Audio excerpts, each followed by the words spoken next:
Tiga aktivis dari Koalisi Masyarakat Sipil untuk Reformasi Sektor Keamanan menggeruduk rapat tertutup yang digelar pemerintah dan Komisi 1 DPR di ruang pertemuan Ruki 1 dan 2 Fairmont Hotel Jakarta pada Sabtu 15 Maret 2025.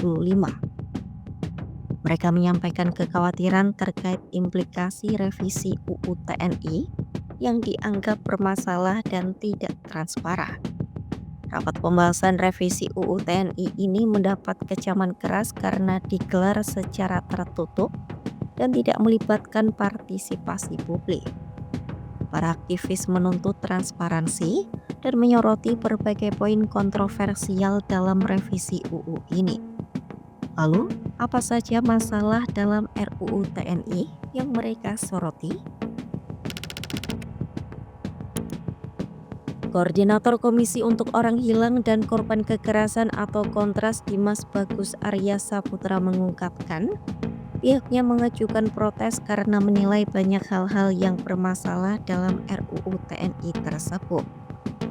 Menurutnya, Kontras bersama Koalisi Masyarakat Sipil untuk Reformasi Sektor Keamanan mencatat terdapat beberapa kekhawatiran yang perlu publik khawatirkan dalam RUU TNI. Kekhawatiran tersebut antara lain sebagai berikut.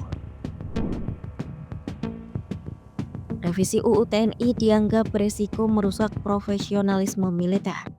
Para penggiat hak asasi manusia menyoroti kemungkinan kembali masuknya prajurit militer ke sektor sipil, mirip dengan sistem yang berlaku pada era Orde Baru. Hal ini dinilai bisa mengaburkan batas antara kekuasaan militer dan sipil. Revisi UU ini juga dikritik karena memperluas wewenang TNI dalam operasi militer di luar perang. TNI diizinkan untuk turun dalam penanggulangan cyber, perlindungan WNI di luar negeri hingga penanggulangan narkoba. Hal ini dinilai berbahaya karena membuka celah militarisasi berbagai sektor sipil. Kekhawatiran terbesar adalah kemungkinan kembali hidupnya di fungsi ABRI, di mana militer tidak hanya berperan dalam pertahanan negara, tetapi juga masuk ke politik dan pemerintahan. Sejumlah aktivis menyebut prajurit aktif TNI sudah banyak ditempatkan di lembaga sipil tanpa landasan hukum yang jelas.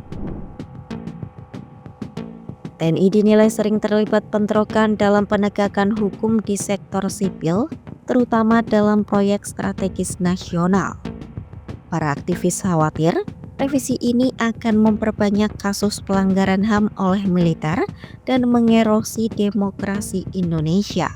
Tentu kemudian apabila revisi Undang-Undang TNI disahkan dengan pasal-pasal yang sudah ada dalam daftar inventaris masalah, seenggaknya daftar inventaris masalah yang kemudian terbit pada bulan Maret 2025, tentu ini akan semakin mengikis nilai-nilai demokrasi gitu ya. Nilai-nilai demokrasi yang seharusnya berpijak pada prinsip supremasi sipil, pada akhirnya semakin mendapatkan tantangan karena ruang-ruang sipilnya kemudian banyak dibajak oleh tentara atau prajurit militer aktif begitu ya. Yang jelas-jelas kemudian pertama efeknya selain kemudian mengganggu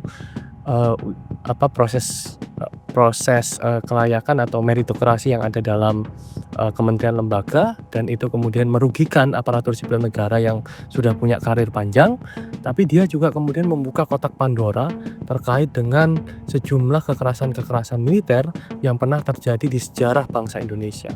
Jadi itu kekhawatiran-kekhawatiran yang kami rasa sangat-sangat valid gitu ya, dan bisa dibaca ketika nanti misalnya revisi Undang-Undang TNI ini disahkan.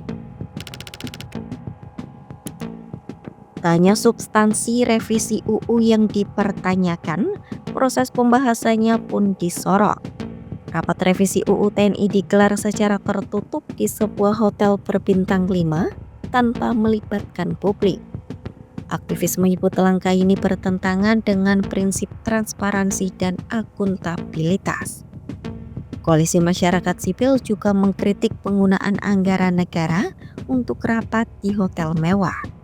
Mereka menyebut pemerintah seolah mengabaikan kebijakan efisiensi anggaran yang justru membuat sektor penting seperti pendidikan dan kesehatan mengalami pemotongan dana.